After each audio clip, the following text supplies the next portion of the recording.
Hello everyone and welcome back to my channel मेगजोन।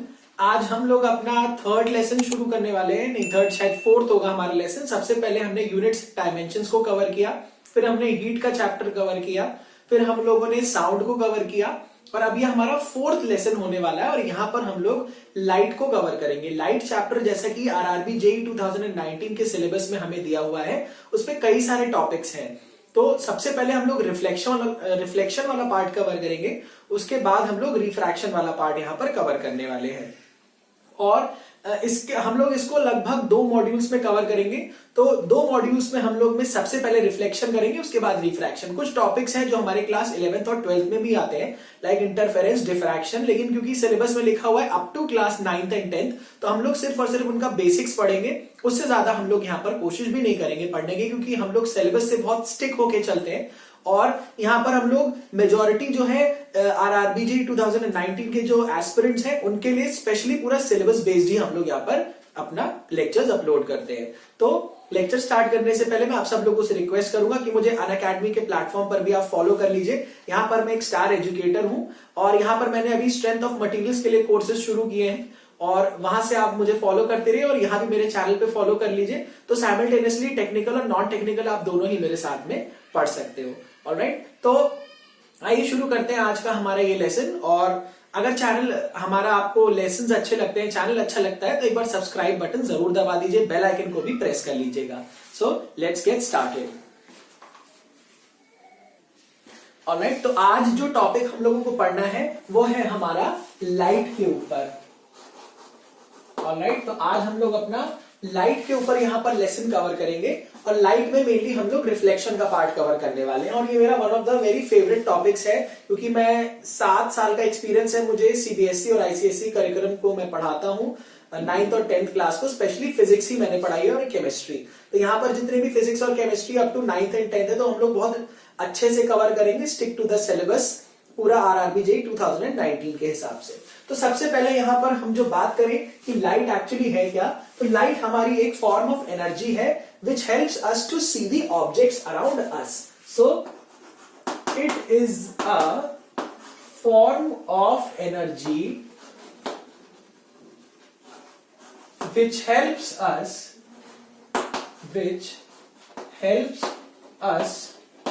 to see the objects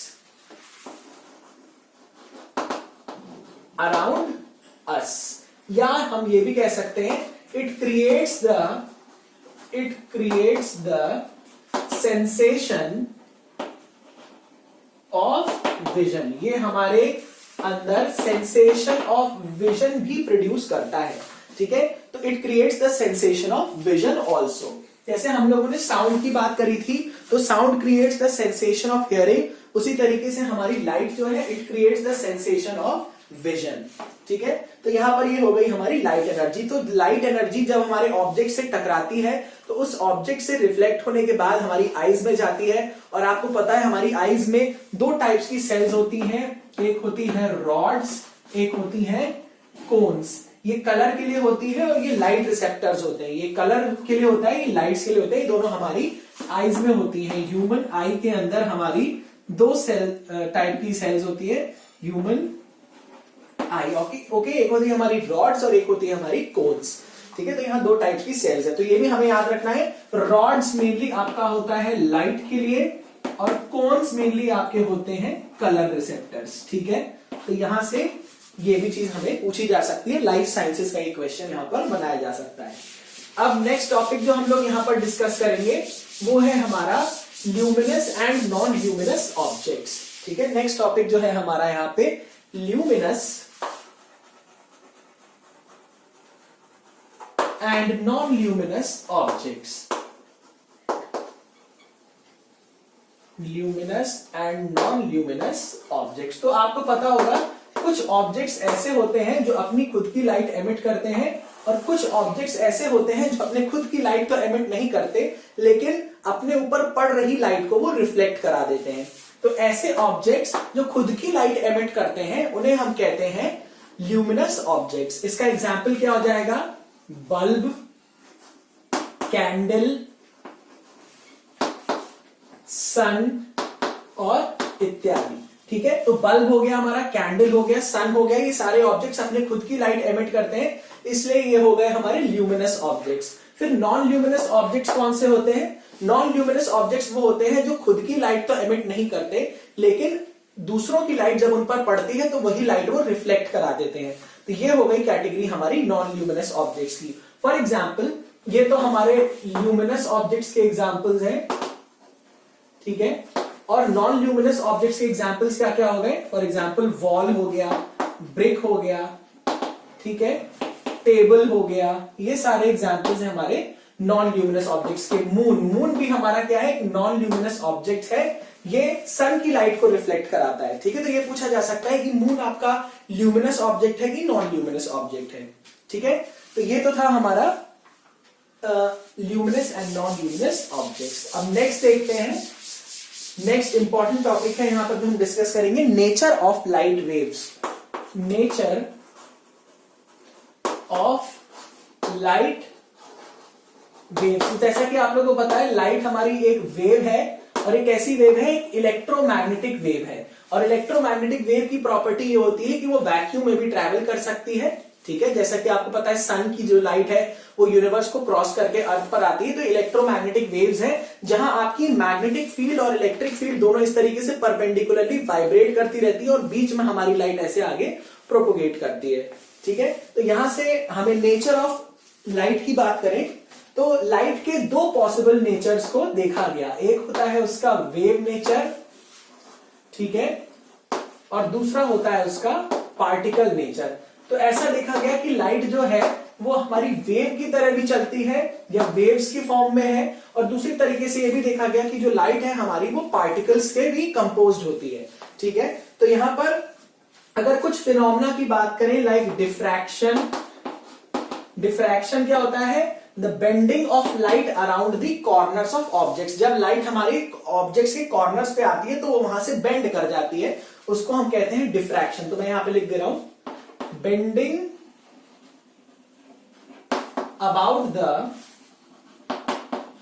corners, bending about the corners of objects, ठीक है, इसको कहते हैं diffraction. तो diffraction हो गया हमारा, इंटरफेरेंस हो गया, इंटरफेरेंस, ठीक है, interference and polarization, interference and polarization, ये जो सारे फिनोमेना है ये प्रूव करते हैं कि लाइट का नेचर कैसा है? वेव नेचर है, लाइट हमारी वेव नेचर वाली है। ये सारे फिनोमेना प्रूव करते हैं कि लाइट का वेव नेचर होता है। लेकिन अगर हम कुछ फिनोमेना और देखें, लाइक रिफ्लेक्शन, रिफ्लेक्शन,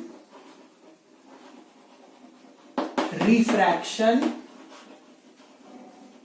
रिफ्लेक्शन को हिंदी में क्या कहते हैं? परावर्तन, ठीक है, परावर्तन, अपवर्तन, रिफ्रैक्शन को कहते हैं अपवर्तन। तो रिफ्लेक्शन हो गया, रिफ्रैक्शन हो गया, शैडो फॉर्मेशन हो गया, शैडो फॉर्मेशन हो गया, ये सारे जितने भी फिनोमेना है ये हमारे ये प्रूफ करते हैं कि लाइट का ऐसा नेचर है, लाइट का नेचर है पार्टिकल नेचर, ठीक है, लाइट का कैसा नेचर है? Particle nature. तो अब यहां पर एक कॉन्ट्रडिक्शन आ सकता है कि कुछ लोग कहेंगे नहीं हम तो लाइट को वेव नेचर का मानेंगे, लेकिन कुछ लोग कहेंगे नहीं हम तो लाइट को पार्टिकल नेचर का मानेंगे। तो अल्टीमेटली हमारा क्या हुआ, हमारी एक थ्योरी आई जिसका नाम था क्वांटम थ्योरी। हमारी थ्योरी थी एक क्वांटम थ्योरी जिसने दोनों थ्योरीज को कंबाइन किया, इन दोनों को कंबाइन कर दिया और इन्होंने कहा कि लाइट का क्या है, ये डुअल बिहेवियर की लाइट है, मतलब लाइट जो है हमारी उसका डुअल बिहेवियर होता है, ठीक है, लाइट का क्या होता है? डुअल बिहेवियर होता है, ये एज अ पार्टिकल भी एक्ट करती है और एज अ वेव की तरह भी चलती है। सो आई होप कि वीडियो क्लियर आ रहा होगा आप लोगों को। ओके, हाय, हेलो, ठीक है, I can see all your comments, thank you so much, thank you, ठीक है। तो यहां से हम लोग का वेव नेचर भी होता है, पार्टिकल नेचर भी होता है, ये किसने बताया? हमारा क्वांटम थ्योरी ऑफ लाइट ने बताया। तो क्वांटम थ्योरी ने बताया कि लाइट का डुअल बिहेवियर है, मतलब इसमें आपका पार्टिकल नेचर भी देखा गया और इसमें आपका वेव नेचर भी देखा गया। तो जिन पार्टिकल्स से बनकर लाइट हमारी तैयार होगी उन पार्टिकल्स को हम क्या कहते हैं? यहां पर उन पार्टिकल्स का नाम होता है फोटॉन्स, उन पार्टिकल का नाम होता है फोटॉन्स। ठीक है, तो फोटॉन्स वो पार्टिकल हैं जिनसे मिलके आपकी लाइट बनी होगी। ठीक है, अब हम लोग शुरू करते हैं टॉपिक रिफ्लेक्शन ऑफ लाइट। अब हम लोग पढ़ेंगे रिफ्लेक्शन ऑफ लाइट। ठीक है, तो रिफ्लेक्शन जैसा कि आप लोग को आइडिया होगा, लाइट की जो हमारी किरण है जब वो किसी एक सरफेस को स्ट्राइक करेगी, किसी स्मूथ सरफेस को स्ट्राइक करेगी, तो लाइट वापस से उसी मीडियम में चली जाएगी जिस मीडियम से वो आई थी। इसी फिनोमेना को कहते हैं हम लोग रिफ्लेक्शन। ठीक है, तो यहां पर सबसे पहले एक चीज बात करते हैं, मीडियम क्या होता है। ठीक है, जैसे साउंड में मीडियम था, सेम चीज यहां पर भी है। मीडियम वो सब्सटेंस है जिसके थ्रू लाइट ट्रैवल करेगी। ठीक है, जिसके थ्रू हमारी लाइट ट्रैवल करेगी उसे कहते हैं हम लोग मीडियम।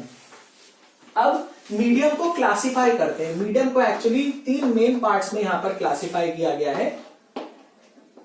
ठीक है, सबसे पहला है ओपेक। सबसे पहला है ओपेक। तो ओपेक मीडियम क्या करता है, ये लाइट को 100% ब्लॉक कर देगा। ये क्या करेगा, 100% blocking of light waves, 100% blocking of light. ये यहां पर लाइट को 100% क्या कर देगा, ब्लॉक। दूसरा है हमारा ट्रांसपेरेंट, पारदर्शी। ठीक, ट्रांसपेरेंट मीडियम होता है। अगर ओपेक का एग्जांपल देखें तो क्या हो सकता है हमारा, ब्रिक, ठीक है, वुड, ये सब एग्जांपल है हमारे ओपेक मीडियम के। ट्रांसपेरेंट क्या करेगा, ये लाइट को कंप्लीटली अपने थ्रू पास होने देगा, completely allows light to pass through, light to pass, ये अपने थ्रू लाइट को पास होने देगा।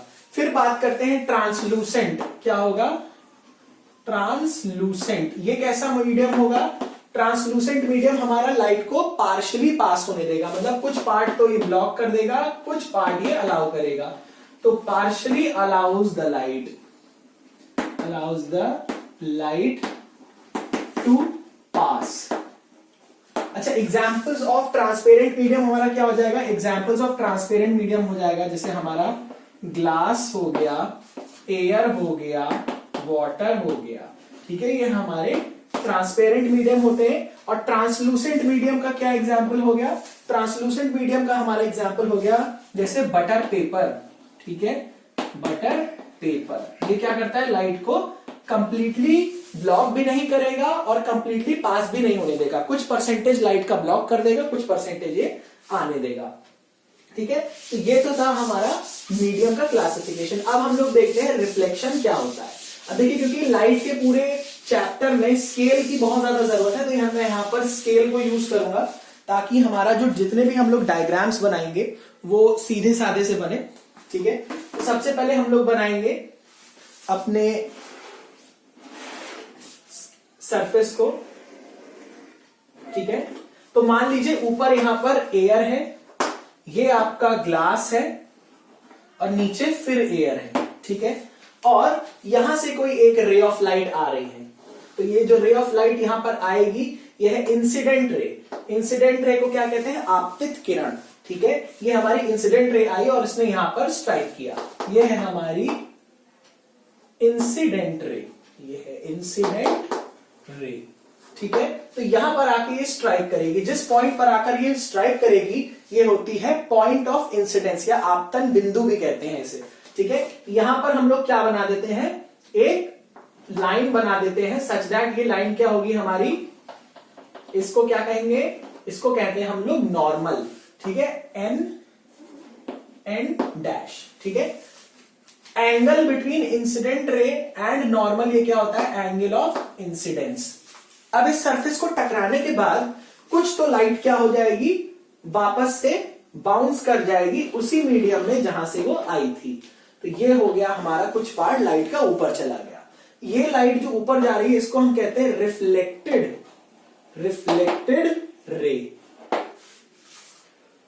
परावर्तित किरण। इसको क्या कहेंगे, परावर्तित किरण। और ये जो कोण है इस कोण को हम क्या कहेंगे, परावर्तन कोण, that is angle of reflection. ठीक है, अब क्या होगा, कुछ पार्ट ऑफ लाइट हमारा ऐसे बेंड होके चला जाएगा।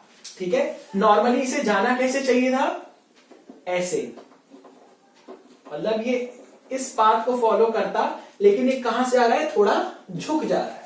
तो ये झुक क्यों जा रहा है, क्योंकि ये दूसरे मीडियम में चला जाएगा, इस मीडियम को क्रॉस करके जब दूसरे मीडियम में जाएगा, इसकी वेलोसिटी क्या हो जाएगी, चेंज, और यही चेंज के कारण इसका पाथ जो है वो डिविएट हो जाएगा। ये होती है हमारी रिफ्रैक्टेड रे। रिफ्रैक्टेड रे, देखिए बहुत बेसिक्स चीजें मैं डिस्कस कर रहा हूं यहाँ पे, बहुत बेसिक से हम लोग पढ़ाते हैं, ठीक है। तो ये हो जाएगा हमारा रिफ्रैक्टेड रे। ये कोण कौन सा हो गया, ये हो गया एंगल ऑफ रिफ्रैक्शन, इसे आर डैश लिख दिया मैंने, ये है हमारा एंगल ऑफ रिफ्रैक्शन। थोड़ा छोटा हो रहा होगा, कोई बात नहीं, मैं यहां पे अलग से लिख दे रहा हूं। एंगल आई क्या है, angle of incidence, angle R क्या है, एंगल ऑफ रिफ्लेक्शन, ठीक है। और ये एंगल आर डैश, ये क्या है हमारा, angle of refraction, angle of refraction.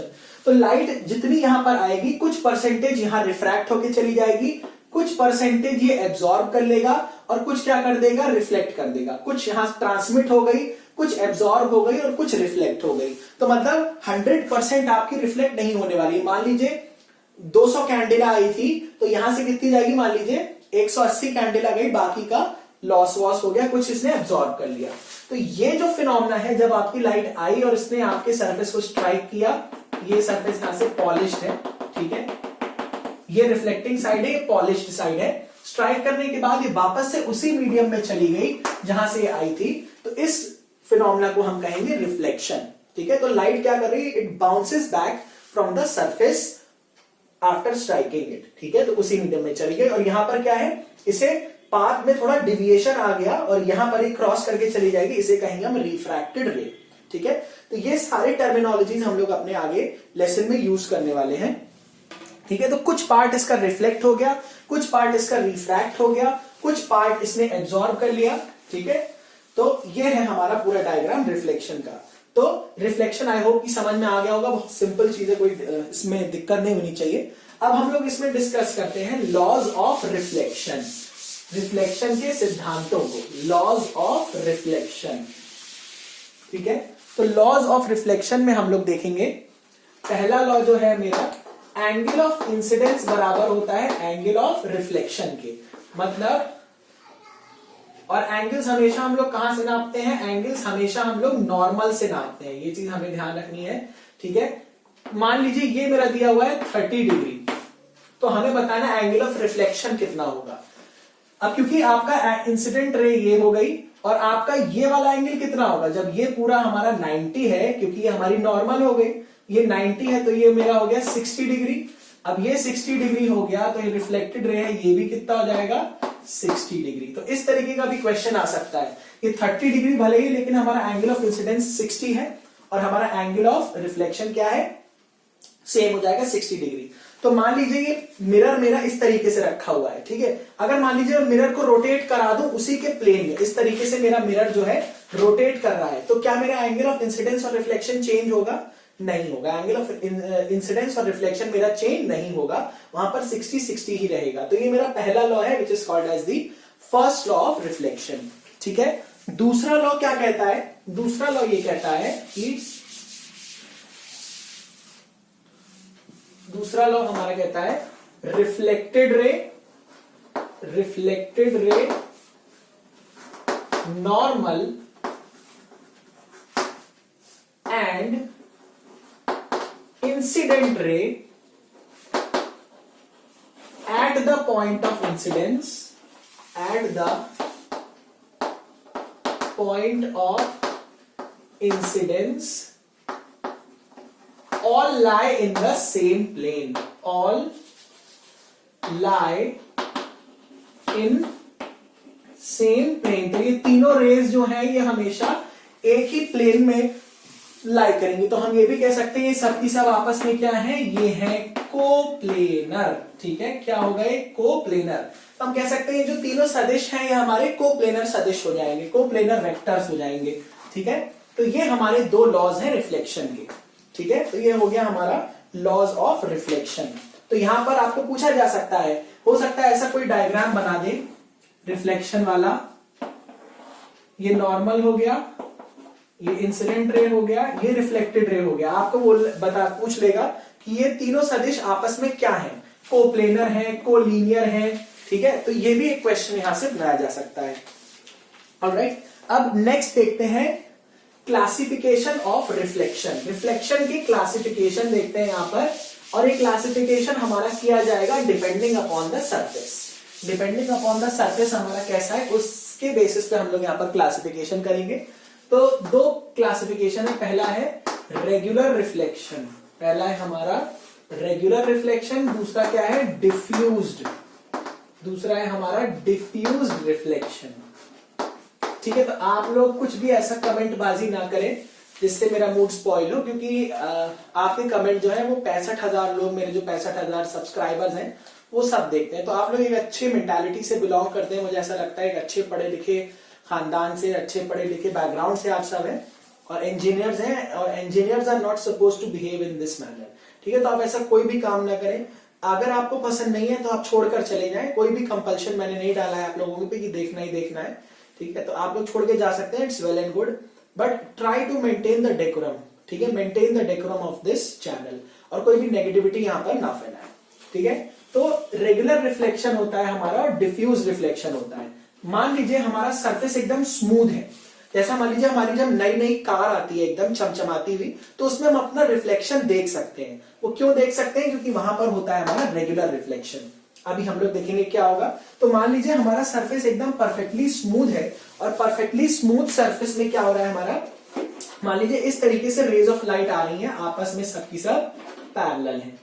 ठीक है, सब आपस में कैसी है, पैरेलल।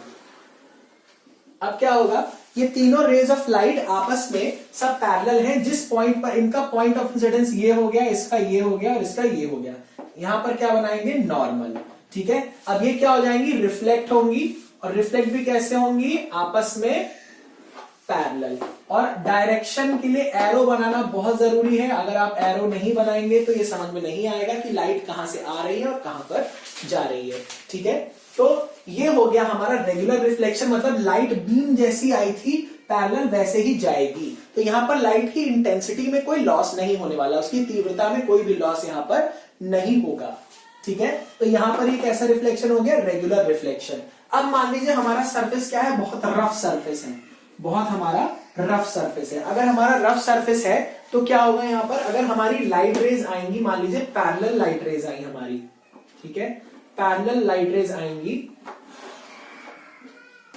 तो पैरेलल लाइट रेज आएंगी तो सही, लेकिन रिफ्लेक्शन के बाद क्या होगा, ये अलग अलग डायरेक्शंस में बिखर जाएंगी, अलग अलग डायरेक्शंस में, इस तरीके से ये यहां चली जाएगी, ये यहां और ये यहां। ठीक है, तो यहां पर क्या हो रहा है, अगर हमारा सरफेस स्मूथ नहीं है, अगर हमारा सरफेस काफी रफ है, तो ऐसे केस में हमारी लाइट रेज जो पैरेलल आई थी, जाने पर वो पैरेलल नहीं होंगी। तो ऐसा रिफ्लेक्शन क्या कहलाएगा, हमारा डिफ्यूज्ड रिफ्लेक्शन कहलाएगा। ये हो जाएगा हमारा डिफ्यूज्ड रिफ्लेक्शन। ठीक है, तो ये तो था हमारा टाइप्स ऑफ रिफ्लेक्शन के बारे में। अब हम लोग स्टार्ट करते हैं अपना अगला टॉपिक जो है इसमें, प्लेन मिरर। ठीक है, प्लेन मिरर स्टार्ट करते हैं। प्लेन मिरर मतलब कांच या दर्पण उसे कह सकते हैं। ठीक है, तो सबसे पहले हम लोग पढ़ रहे हैं रिफ्लेक्शन फ्रॉम फ्लैट सरफेस। ये टॉपिक हमारा है reflection from flat surface. Reflection from flat surface, ये हम लोग पढ़ रहे हैं यहाँ पे। तो रिफ्लेक्शन फ्रॉम फ्लैट सरफेस में हम लोग को क्या पढ़ना है, सबसे पहले पढ़ना है प्लेन मिरर से। ठीक है, तो प्लेन मिरर आपको पता है क्या है, सिंपल आपका एक कांच होगा, मिरर होगा, जिसका एक साइड तो रिफ्लेक्टिंग होगा और एक साइड आपका पॉलिश्ड होगा। तो रिफ्लेक्शन हमेशा अनपॉलिश्ड साइड से होगा यहां पर। ठीक है, ये आपका प्लेन मिरर है, ये हो गया हमारा पॉलिश्ड साइड और ये हो गया अनपॉलिश्ड साइड। तो जो अनपॉलिश्ड साइड है वो हमारा रिफ्लेक्टिंग साइड होता है। अब मैं आप लोगों को इसमें इमेज फॉर्मेशन बनाना सिखाऊंगा। तो सबसे पहले यहां पर एक बात आती है कि इमेज क्या होती है। ठीक है, इमेज क्या होती है, तो इमेज एक्चुअली वो पॉइंट है जब रेज रिफ्लेक्शन के बाद आकर किसी एक पॉइंट पर मीट करती है, उस पॉइंट को हम बोल देते हैं इमेज पॉइंट। ठीक है, उस पॉइंट को हम क्या बोलते हैं, इमेज पॉइंट। तो मतलब यहां पर जब दो रेज आपस में आकर मीट करेंगी तो हम उसको बोल देंगे इमेज। इमेज दो टाइप्स की होती है, एक होती है आपकी रियल इमेज, एक होती है आपकी वर्चुअल इमेज। तो रियल इमेज कब बनेगी, रियल इमेज तब बनेगी जब आपकी रेज आफ्टर रिफ्लेक्शन वाकई में आकर मीट करेंगी। और आपकी रियल इमेज वो हो गई। वर्चुअल क्या होगा, आफ्टर रिफ्लेक्शन रेज ऐसा लगेगा कि मीट कर रही है, तो उस तरीके से जो बनेगा वो वर्चुअल इमेज हो जाएगी। रियल इमेज को स्क्रीन पर हम ले सकते हैं, लेकिन वर्चुअल इमेज को आप स्क्रीन पर नहीं ले सकते। ठीक है, अब जैसे मान लीजिए यहां पर मुझे कोई एक ऑब्जेक्ट है, जैसे मान लीजिए P है, इसका रिफ्लेक्शन बनाना है मिरर में, तो हमें कुछ नियम यहां पर फॉलो करने पड़ेंगे, कुछ लॉज फॉलो करने पड़ेंगे। पहला लॉ क्या है, ऑब्जेक्ट डिस्टेंस। ये है हमारा ऑब्जेक्ट, ठीक है, ये है हमारा ऑब्जेक्ट। तो ऑब्जेक्ट का जो डिस्टेंस है, object distance is equals to image distance. मतलब जितना आगे ऑब्जेक्ट मिरर के रखा होगा उतना ही पीछे मिरर के उसकी इमेज बन जाएगी।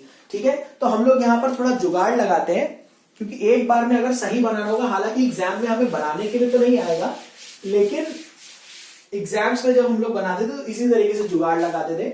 मान लीजिए मैंने इसके यहां का डिस्टेंस नाप लिया और ये आ रहा है 17.5 सेंटीमीटर, तो मैंने क्या किया, 17.5 पर पहले एक पॉइंट लगा दिया। ठीक है, फिर इस पॉइंट का मैंने डिस्टेंस नापा नीचे वाले का, ये आ रहा है 23 सेंटीमीटर, तो यहां से 23 सेंटीमीटर पे मैंने ये कर लिया, एक पॉइंट लगा लिया। ठीक है, फिर इस पॉइंट का डिस्टेंस नापा, मान लीजिए 23 ये भी आ रहा है, तो ये देखना है एकदम स्ट्रेट लाइन में रहेगा। ठीक है, तो यहां से क्या किया मैंने, पहले ही अपना ऑब्जेक्ट बना लिया। ठीक है, पहले ही हमने ऑब्जेक्ट बना लिया, तो क्या करेंगे, यहां से दो रेज निकालेंगे, एक रे ऐसी और एक रे ऐसी। यहां से भी क्या करेंगे, दो रेज निकालेंगे। अब आपको पता है ये वाला पॉइंट ये है और ये वाला पॉइंट ये है, मतलब इस पॉइंट की इमेज ये होगी, इस पॉइंट की इमेज ये होगी, तो हमारी रेज आकर कहां मिलेंगी, अपने रिस्पेक्टिव पॉइंट्स पर मिलेंगी।